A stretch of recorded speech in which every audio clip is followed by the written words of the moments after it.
தலைநகர் பமாகோ தற்போது ஆயுத குழுவினுடைய சுற்றி வளைப்பில் சிக்கி தவித்துக் கொண்டிருக்கிறது. இதற்கு இடது பக்கமாக மொரிட்டானியா இருக்கிறது, அதுக்கு கீழே புர்கினோ ஃபசோ இருக்கிறது. புர்கினோ ஃபசோ நமக்கு தெரியும், இப்ராஹிம் ட்ரூடோ என்கிற ஒருவரால் ஃபேமஸான ஒரு பகுதி. இந்த வீடியோவில் இப்ராஹிம் ட்ரூடோ பற்றிய ஒரு பகுதியும் பின்னால் இருக்கிறது. அதை பார்க்கும்போது உண்மையிலே அவர் யாருங்கிறதை நம்ம புரிந்து கொள்ள முடியும். இந்த ஜமாத் நுஸ்ரத் என்கிற அமைப்பினுடைய முக்கிய நோக்கமாக அவங்க எதை சொல்றாங்கன்னு சொன்னா, நாங்கள் மாலியை ஒட்டுமொத்தமாக கைப்பற்ற இருக்கிறோம், கட்டுப்படுத்துவதுதான் எங்களுடைய தேவையாக இருக்கிறது. மேற்கு நாடுகளுடைய செல்வாக்கை இங்கிருந்து இல்லாமலாக்கணும், குறிப்பாக பிரான்சினுடைய செல்வாக்குகளை இல்லாமலாக்கி எங்களை நாங்களே ஆளுகிற ஒரு சிஸ்டத்தை கொண்டு வரப்போறோம் என்பதுதான் இவர்கள் சொல்லக்கூடிய மிக முக்கியமான தத்துவமாக இருப்பதை நம்ம பார்க்க முடியும். குறிப்பாக இப்ராஹிம் ட்ரூடோவினுடைய படையைச் சேர்ந்த 200க்கும் மேற்பட்டவர்களை ஒரே தாக்குதலில் அவர்கள் கொன்றிருக்கிறார்கள் என்கிற செய்திகளையும் நம்ம பார்க்க முடிகிறது.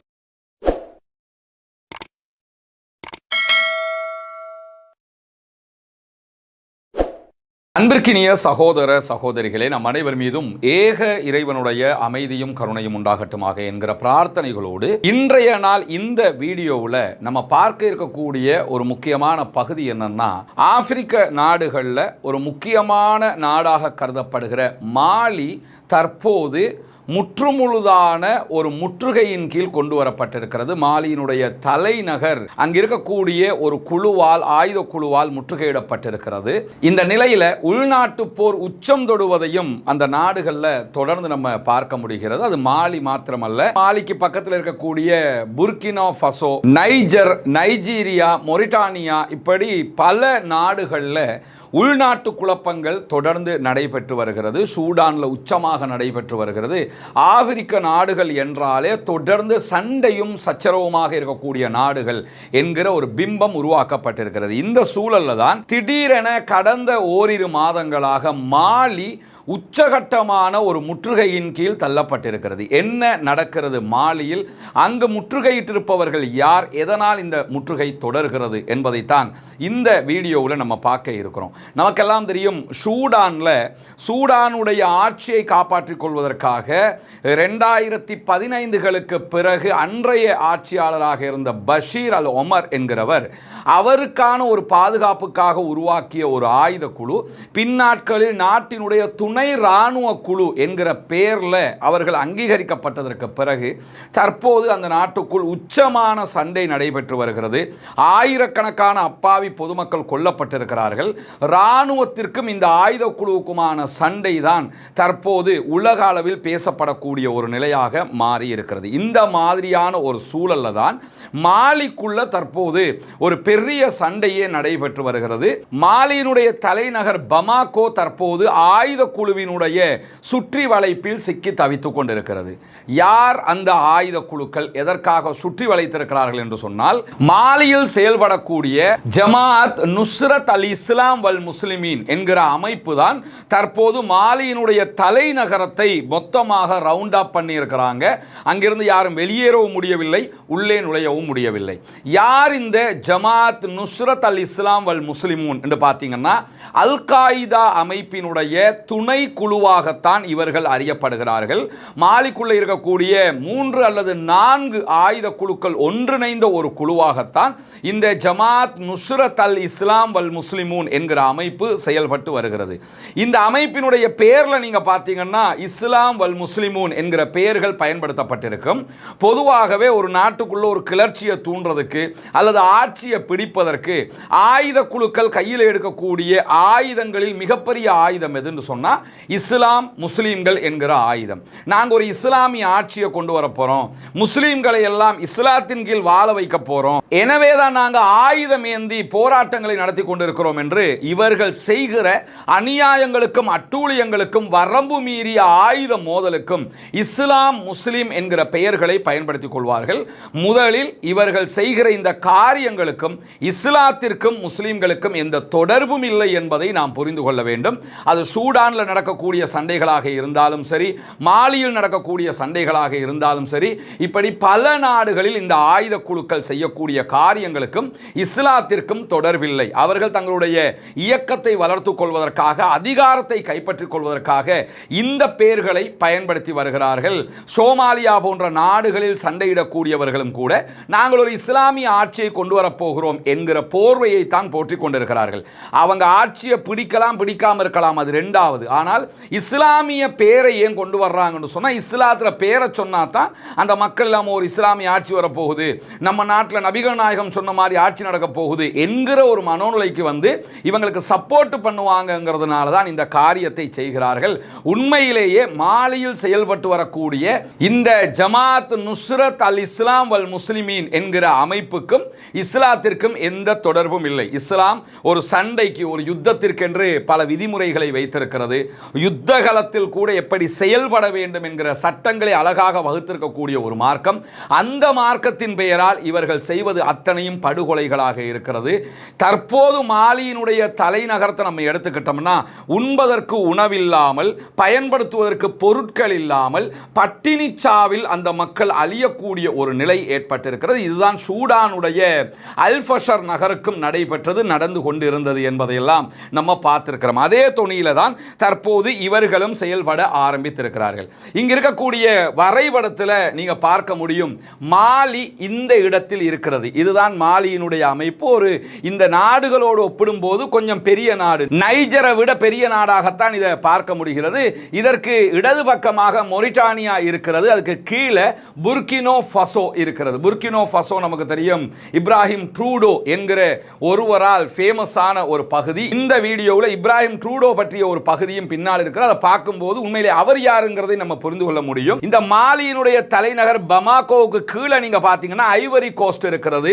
ஐவரி கோஸ்ட், செனகல் உள்ளிட்ட பகுதிகளால தான் பமாகோ, அதாவது மாலியினுடைய தலைநகரத்துக்கு தேவையான எரிபொருட்கள், உணவுகள் வெளிநாட்டில் இருந்து இறக்குமதி செய்யப்படக்கூடிய அத்தனையும் உள்ளே நுழையும். ஆனால் தற்போது இங்கு இருக்கக்கூடிய இந்த அல் காய்தாவினுடைய துணைக்குழுவாக செயல்படக்கூடிய ஜமாத் நுஸ்ரத் என்கிற அமைப்பு இந்த பகுதிகளை சுற்றி வளைத்திருக்கிறது. பமாகோ முழுவதுமாக அவர்களுடைய ஆயுத குழுக்களால் சுற்றி வளைக்கப்பட்டிருக்கிறது. உள்ள மாலியினுடைய ராணுவம் இருந்தாலும் அவர்களால் ஒண்ணுமே செய்ய முடியாத ஒரு நிலைக்கு அவர்கள் தள்ளப்பட்டிருக்கிறார்கள். கடந்த வாரம் முதலாக அமெரிக்கா, அதே போன்று யூகே, பிரான்ஸ் உள்ளிட்ட பல மேற்கு நாடுகளும் நீங்க மாலியில இருந்து எங்களுடைய மக்கள் வெளியேறி விடுங்கள் என்று சொல்லி அந்த அவர்களுடைய நாட்டு மக்களை வெளியேற்றுவதற்கு முற்பட்டு கொண்டிருக்கிறார்கள்.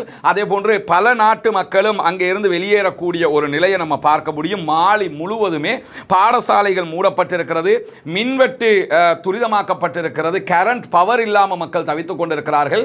பெட்ரோல் வரிசைகள் நீண்ட வரிசைகளாக இருக்கிறது, பெட்ரோல் இல்லை, அவங்களுக்கு உணவுகள் இல்லை என்கிற ஒரு உச்சகட்டமான கிரைசிஸ்ல அந்த மக்கள் சிக்கிக் கொண்டிருக்கிறார்கள். கூடிய நிலையை நம்ம பார்க்க முடியும். இந்த ஜமாத் நுஸ்ரத் என்கிற அமைப்பு அவர்களுடைய பின்னணி என்ன என்று சொல்லி பார்த்தீங்கன்னு சொல்லி சொன்னா, JNIM என்கிற ஒரு சுருக்க பெயரில் குறியீட்டில் தான் இவர்கள் அழைக்கப்படுகிறார்கள்.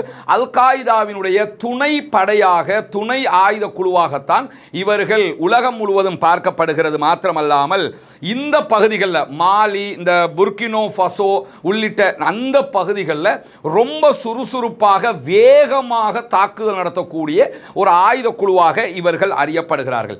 2012 வடக்கு மாலியில ஆயுதமேந்திய ஒரு கிளர்ச்சி ஏற்பட்டது. இந்த பகுதிகளில் ஒரு கிளர்ச்சி ஏற்பட்ட நேரத்தில் முதலாக பயன்படுத்தப்பட்ட பிரான்ஸ் நாட்டினுடைய படைகளுக்கும் மாலி நாட்டினுடைய படைகளுக்கும் எதிராக இவர்கள் தாக்குதல்களை நடத்தி இருக்கிறார்கள். மாலிக்கு உதவி செய்வதற்காக பிரெஞ்சு படை வந்திருந்தது.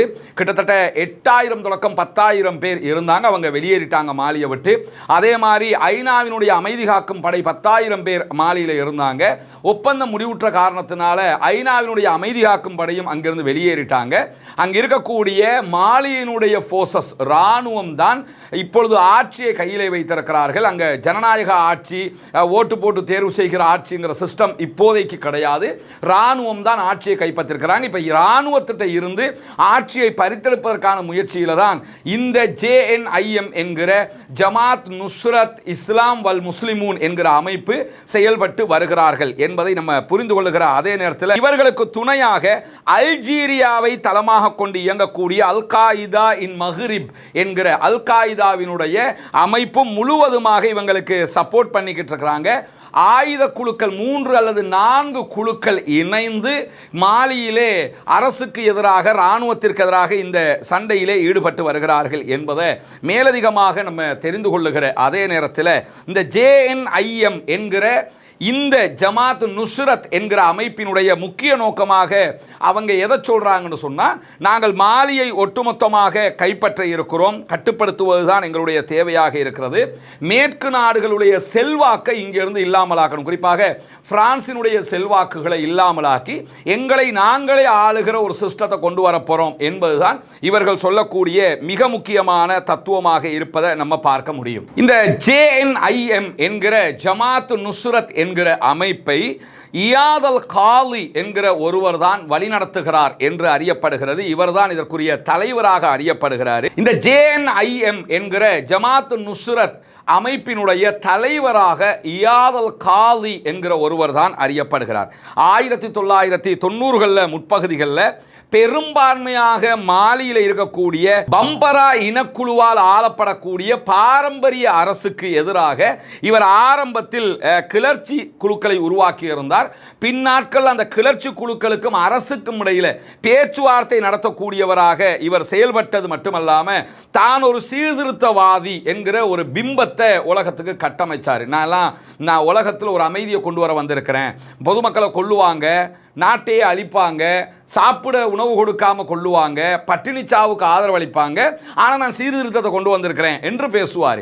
இப்படி பேசியவர் இந்த இடையில சமாதான நடவடிக்கைகளில் ஈடுபட்டு ஒரு ஒப்பந்தம் ஏற்பட்டதற்கு பிறகு 2008ஆம் ஆண்டில் மாலியினுடைய அப்போதைய ஜனாதிபதி அமதோ துமானி என்கிறவருடைய தலைமையில் அரசு இருக்கிற போது இவர் சவுதி அரேபியாவுக்கான மாலியினுடைய தூதராக செயல்பட்டார். இது எப்போ நடக்குதுன்னு கேட்டால் 2008 நடக்கிறது. 2012 மீண்டும் ஒரு அரசுக்கு எதிரான கிளர்ச்சி ஏற்படும் போது சவுதியிலிருந்து கிளம்பி மாலிக்கு வந்தவர் அந்த நாட்டினுடைய அந்த கிளர்ச்சி குழுக்களுக்கு தலைமை தாங்குவதற்கு முற்படுகிறார். அந்த கிளர்ச்சி குழுக்கள் இவருடைய தலைமையை அந்த நேரத்தில் ஏற்றுக்கொள்ள மறுத்துவிட்டன. அதற்கு பிறகுதான் என்ன பண்றாருன்னு கேட்டா, அங்க இருக்கக்கூடிய ஆயுத குழுக்களை எல்லாம் ஒன்றிணைத்து JNIM என்கிற ஒரு குடையின் கீழாக எல்லா ஆயுத குழுக்களையும் கொண்டு வந்து இயாத் அல் காலி என்கிறவர் முழுவதுமாக மாலியினுடைய இராணுவத்திற்கு எதிரான தாக்குதல்களை தொடர்ந்து நடத்தி வருகிறார் என்பதை நம்ம பார்க்க முடியும். இந்த நேரத்தில் இந்த மாலியினுடைய பகுதிகள் சிலவற்றை இந்த JNIM என்கிற அமைப்பு கண்ட்ரோல் பண்ணுகிறது. அதே போன்று புர்கினோ ஃபசோவினுடைய சில பகுதிகளையும் கிட்டத்தட்ட 11 பகுதிகள் பிராந்தியங்களை அவர்கள் கைப்பற்றி இருக்கிறார்கள். இந்த பகுதிகளை எல்லாம் அவங்க கண்ட்ரோல் பண்ணி கொண்டிருக்கிறாங்க, ஆட்சி பண்ணி கொண்டிருக்கிறாங்க. இங்க அவங்க கொண்டு வருகிற இஸ்லாமிய சட்டம் என்று எதை சொல்றாங்கன்னு கேட்டா, இஸ்லாமிய பெண்களுக்கான ஆடை முறை என்கிற அந்த சிஸ்டத்தை மட்டும் கொண்டு வர்றாங்க.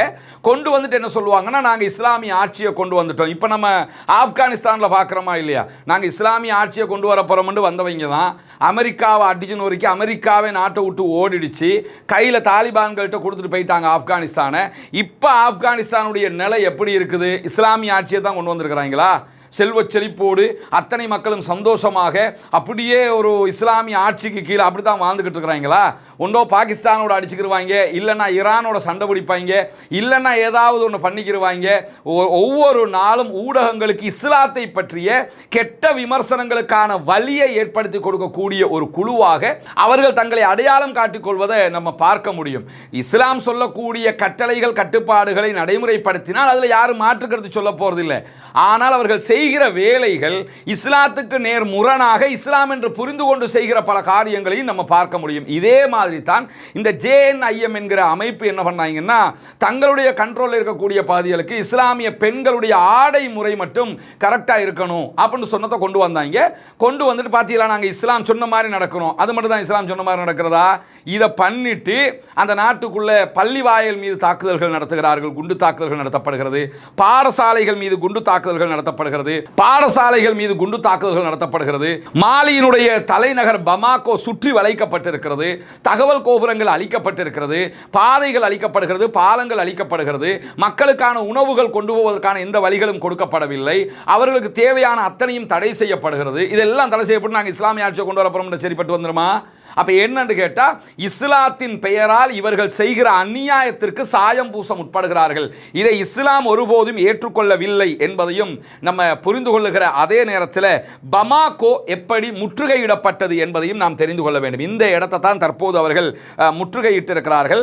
பமாகோவில் எந்த விதமான எரிபொருள் டேங்குகளும் உள்ளே நுழைய முடியவில்லை. கடைசியாக 3 மாதங்களுக்கு முன்பதாக 400 டேங்கர்கள் உள்ளே போனது மாத்திரம்தான். அதற்கு பிறகு எந்த டேங்கர்களும் உள்ள போகல.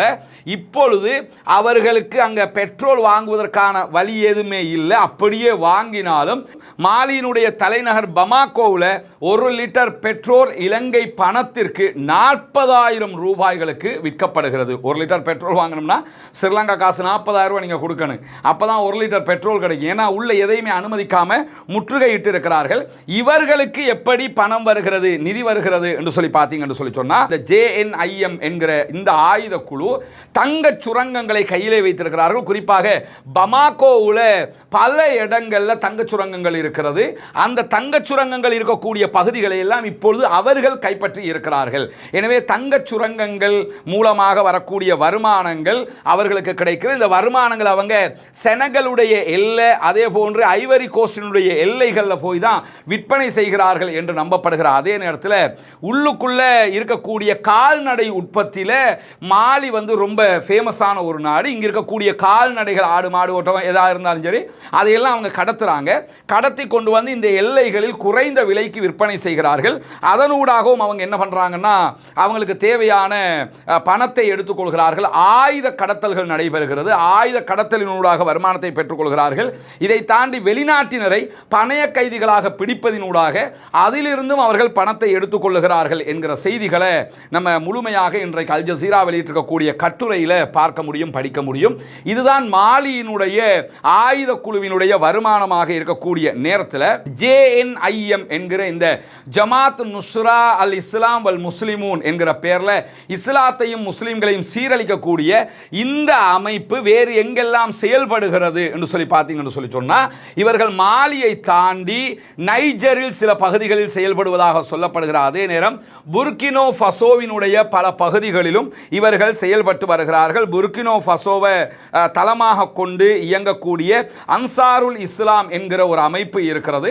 அந்த அமைப்போடு இணைந்துதான் இந்த அமைப்பினர் செயல்பட்டு வருகிறார்கள் என்கிற செய்திகள் வெளியாக இருக்கிற அதே நேரத்தில் 2017 புர்கினோ ஃபசோவுக்குள்ள இவர்கள் ரொம்ப ஓவராக விரிவடைந்திருக்கிறார்கள். தலைநகருக்கு வெளியில் இருக்கக்கூடிய கிட்டத்தட்ட 13 பிராந்தியங்களில் 11 பிராந்தியங்களை இந்த குழுதான் கைப்பற்றி ஆட்சி செய்து கொண்டிருக்கிறது. இவங்களோட கையில தான் இருக்குது. ஆனா இப்ராஹிம் ட்ரூடோ என்ன பண்றாருன்னா, நான் தான் புர்கினோ ஃபசோவினுடைய ஜனாதிபதி, நான் தான் அதிபர் என்று அவர் சொல்லிக் கொள்றாரு. யதார்த்தமாக அவரை விட அதிகமான பகுதிகளை இந்த அமைப்பினர் கையிலே வைத்துக் கொண்டிருக்கிறார்கள். குறிப்பாக புர்கினோ ஃபசோ தான் JNIM என்கிற இந்த ஆயுத குழுவினுடைய பயங்கரவாத குழுவினுடைய ஹாட்ஸ்பாட்டாகவே இருக்கக்கூடியதை நம்ம கவனிக்க முடியும். 2022 முதலாக புர்கினோ ஃபசோவினுடைய ஜிபோ என்கிற ஒரு முக்கியமான நகரத்தை இவர்கள் கைப்பற்றி வைத்துக் கொண்டிருக்கிறார்கள். இந்த ஆயுத குழுவினர் இந்த நகரத்துக்குள்ள உணவுகள், தேவையான பொருட்களை எல்லாம் விமானம் மூலமாகத்தான் கொண்டு போய் கொடுத்து கொண்டிருக்கக்கூடிய நிலையில் இந்த ஆண்டு மே மாதம் நடந்த ஒரு தாக்குதலில் இந்த நகரத்துக்குள்ளாக குறிப்பிட்ட ஆயுத குழு நடத்திய தாக்குதல்களில் அங்கிருந்த இராணுவத்தை சேர்ந்த 200க்கும் மேற்பட்ட படைப்பிரிவினர் கொல்லப்பட்டிருக்கிறார்கள் என்கிற செய்திகள் வெளியாக இருக்குது.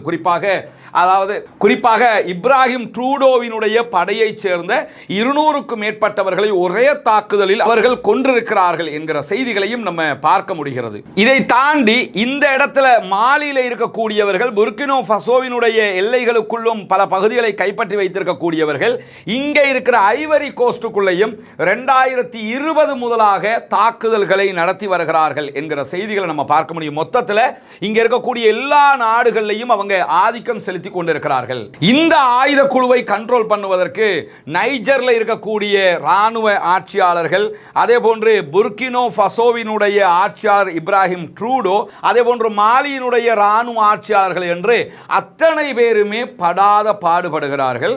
அவங்க சிவிலியன் அரசாங்கத்திட்ட இருந்து, பொதுமக்கள் அரசாங்கத்திட்ட இருந்து ராணுவத்தின் மூலமாக ஆட்சியை பிடித்தவர்கள். இப்ராஹிம் ட்ரூடோவும் ஒரு ராணுவ ஆட்சியாளர். நம்ம பெரிய ஹீரோ அப்படி இப்படி எல்லாம் யூடியூப்ல இப்ராஹிம் ட்ரூடோவை போட்டு புகழ்ந்துகிட்டு இருக்கிறாங்கல்ல, அவர் ஒரு ராணுவ ஆட்சியாளர். அதை நாம் புரிந்து கொள்ள வேண்டும். அவர் தேர்தல் வச்செல்லாம் வென்று வந்த ஆட்சியாளர் கிடையாது. ஆனால் இளமையாக 37 வயதுகளிலேயே அவர் ஆட்சியை பிடிச்சிருக்கிறாரு. அவர் ஆட்சியை பிடிச்சது ஒன்றும் இந்த JNIM என்கிற அமைப்பிட்ட இருந்து சண்டை போட்டு அங்கிருந்து ஆட்சியை பிடிக்கல. ஆல்ரெடி அங்க இருந்த அரசிட்ட இருந்து ஆட்சியை பிடிச்சிருக்கிறாரு. அதை தாண்டி நைஜர்ல இருக்கக்கூடிய ஆட்சியாளர்கள், மாலியில் இருக்கக்கூடிய ஆட்சியாளர்கள், ஐவரி கோஸ்ட்ல இருக்கக்கூடிய ஆட்சியாளர்கள் எல்லோருமே இந்த குழுவை அடக்குவதற்கு முயற்சி செய்தாலும் அவர்களால் முடியாமல் இருக்கிறார். அதுக்கு ஒரு மிகப்பெரிய காரணமாக எது இருக்குன்னு கேட்டா, இந்த பகுதிகளில் இப்ராஹிம் ட்ரூடோவை நீங்க பாத்தீங்கன்னா அந்த யூடியூப்ல, ஃபேஸ்புக்ல அங்க இங்கெல்லாம் பெரிய ஹீரோ மாதிரி சில பேர் கொண்டாடுறதை பார்க்கலாம். அதுவும் இந்த காசா வார் நடைபெறுகிற நேரத்தில் இப்ராஹிம் ட்ரூடோ காசா தொடர்பாக இஸ்ரேலுக்கு எச்சரிக்கை விடுத்திருக்கிறார். ஒரு எச்சரிக்கையும் எங்கேயும் வந்தால் பண்ணல. சும்மா இந்த ஏஐல வார வீடியோக்களை பார்த்துட்டு நம்மாக்களும் என்னன்னா, இப்ராஹிம் ட்ரூடோ அடுத்து அப்படி வந்துருவார் போல, கட்டாஃபி மாதிரி இருப்பார் அல்லது அவன் மாதிரி இருப்பார், இவன் மாதிரி இருப்பார்ன்றெல்லாம் பேசிய காட்சிகள் எல்லாம் நம்ம பார்த்துருக்கிறோம். அதே மாதிரி அந்த அரபு நாடுகளுடைய கூட்டமைப்பு காசா தொடர்பான முக்கியமான ஒரு மீட்டினை வச்ச நேரத்தில் அந்த மீட்டினுக்கு நான் வரமாட்டேன், ஆனால் வந்து காசாவுக்கு என்ன நடந்தாலும் தொலைச்சிருவோம் பார்த்துக்க, இப்படி எல்லாம் இப்ராஹிம் ட்ரூடோ பேசியிருக்கிறாரு என்றெல்லாம் பல வீடியோக்களை நீங்கள் பார்த்துக்கலாம். எங்கேயுமே இப்ராஹிம் ட்ரூடோ அப்படி பேசல. அப்படி பரவிய எந்த வீடியோக்களும் அவர் பேசிய வீடியோக்களும் அல்ல. அவர் நாட்டில் இருக்கக்கூடிய இந்த பயங்கரவாத குழுவையே கண்ட்ரோல் பண்ண முடியாமல் இருக்கிற போது காசாவுக்குள்ள வந்து அல்லது இஸ்ரேலோட சண்டை பிடிக்கிற லெவலில் தான் அவர் இருக்கிறாரான்னா அப்படி கிடையாது. அது ஊடக பிம்பம், அவருடைய வயதுக்கு கொடுக்கப்பட்ட பிம்பம் தான் பெரும்பான்மையானது. அவர் திறமையானவராக இருப்பார், இல்லாமல் இல்லை.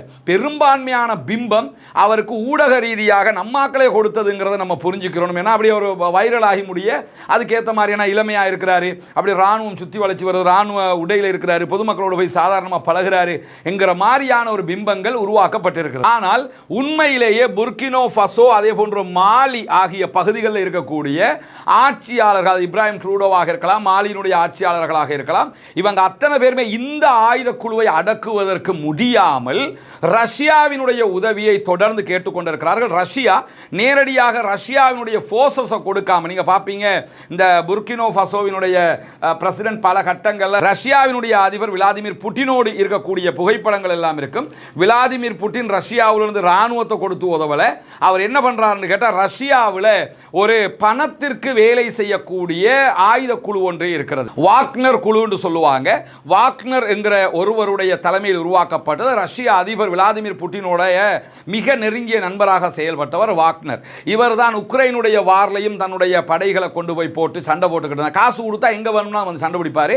இவருடைய படையை சேர்ந்த சில பேர் இஸ்ரேலுக்காக காசாவில் வந்து சண்டை பிடித்த வரலாறுகளும் இருக்கிறது. அவருக்கு சம்பளம் கொடுத்தா சரி, காசை பேசுவார், அமௌண்ட்டை பேசி எத்தனை பேர் வேணும் பாரு, சம்பளத்துக்கு வந்து சண்டை பிடிக்கிறதுக்காக ஆள் அனுப்புகிற தொழிலை அவர் பண்ணிக்கிட்டு இருக்கிறார். இந்த வாக்னர் குழுவினுடைய படையில் இருக்கக்கூடியவங்களை தான் கிட்டத்தட்ட 1000க்கு மேற்பட்டவர் இந்த வாக்னர் குழுவில் இருக்கக்கூடிய அவர்களால் பயிற்சி அளிக்கப்பட்ட கூலிக்கு சண்டை பிடிக்கக்கூடிய படை இருக்குதா இல்லையா, அந்த படையை சேர்ந்த கிட்டத்தட்ட 1000 பேர் புர்கினோ ஃபசோவினுடைய பிரசிடென்ட்டாக தற்போது இருக்கக்கூடிய இப்ராஹிம் ட்ரூடோவினுடைய நாட்டில் வந்து இந்த JNIM என்கிற ஆயுத குழுவுக்கு எதிராக போராடுகிறார்கள், சண்டை பிடிக்கிறார்கள். அதே போன்று மாலியில் சண்டை பிடிக்கிறார்கள்.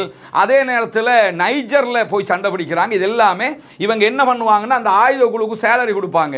இவங்க நாடே சாப்பிட வழி இல்லாமல் இருக்குது. அந்த நேரத்தில் அங்கிருந்து கிடைக்கிற கொஞ்சம் காசையும் எடுத்து வாக்னர் குழுவுக்கு கொடுப்பாங்க. அவங்க வந்து சண்டையிடுவாங்க. ஆனால் இவர்கள் எதிர்பார்த்த விதமான எந்த ஒரு வெற்றியையும் மாற்றத்தையும் வாக்னர் குழுவினால கூட கொடுக்க முடியாமல் போய்விட்டது. இந்த நிலையில தான் தற்போது மாலியினுடைய தலைநகர் முற்றுகையிடப்பட்டிருக்கிறது. பமாகோ முழுமையான முற்றுகையில் இருக்கிறது. ஒன்றோ ராணுவம் அல்ஃபஷரை விட்டு வெளியேறின மாதிரி வெளியேறி பமாகோவை அந்த அமைப்பிடத்தில் விட்டுட்டாங்க என்று சொல்லி சொன்னா ஏதோ ஒரு தீர்வு கிடைக்க வாய்ப்பு இருக்கிறது. இல்லை என்றால் ராணுவம் உள்ளே இருந்துகிட்டே வெளியால உதவியை எடுத்து இந்த ஆயுத குழுவை, இந்த தீவிரவாத குழுவை, பயங்கரவாத குழுவை அடித்து நொறுக்க வேண்டும். அப்படி செய்தால் மாத்திரம்தான் மாலியினுடைய மக்களை பாதுகாக்க முடியும். இதுதான் மாலியில் தற்போது நடைபெற்று வரக்கூடிய செய்திகளாக இருக்கிறது. தொடர்ந்தும் படாத பாடுபடுகிறது மாலி அப்பாவி மக்கள் கொல்லப்படுகிறார்கள். இந்த 2 மாதங்களுக்குள்ளாக 390க்கும் மேற்பட்டவர்கள் கொல்லப்பட்டிருக்கிறார்கள் இந்த தீவிரவாத ஆயுதமேந்திய குழுவால் என்று சொல்லப்படுகிறது. நாங்கள் நாட்டை மீட்டெடுக்க போறோம்ங்கிற பேரில் இஸ்லாத்தையும் அதுக்குள்ள நுழைச்சிக்கிட்டு இல்லாத அநியாயங்களை பண்ணி இன்னும் விமர்சனங்களை உண்டாக்கக்கூடிய இன்னும் தேவையற்ற சர்ச்சைகளை தூண்டக்கூடிய ஆட்களாகத்தான் இவர்கள் இருக்கிறார்களே தவிர இவர்களால் இஸ்லாமியர்களுக்கோ இஸ்லாத்திற்கோ எல்முனை அளவுக்கும் நலவுகள் நடந்ததில்லை. இஸ்லாம் ஒருபோதும் இதை ஆதரிக்கவில்லை. இஸ்லாம் இந்த குழுக்களை எந்த இடத்திலும் அனுமதித்ததும் கிடையாது என்பதையும் அத்தனை சகோதர சகோதரிகளும் புரிந்து கொள்ள வேண்டும் என்கிற செய்திகளோடு முடித்துக் கொள்கிறேன். வாஹிர் தஅவானா அல்ஹம்துலில்லாஹி ரப்பில் ஆலமீன்.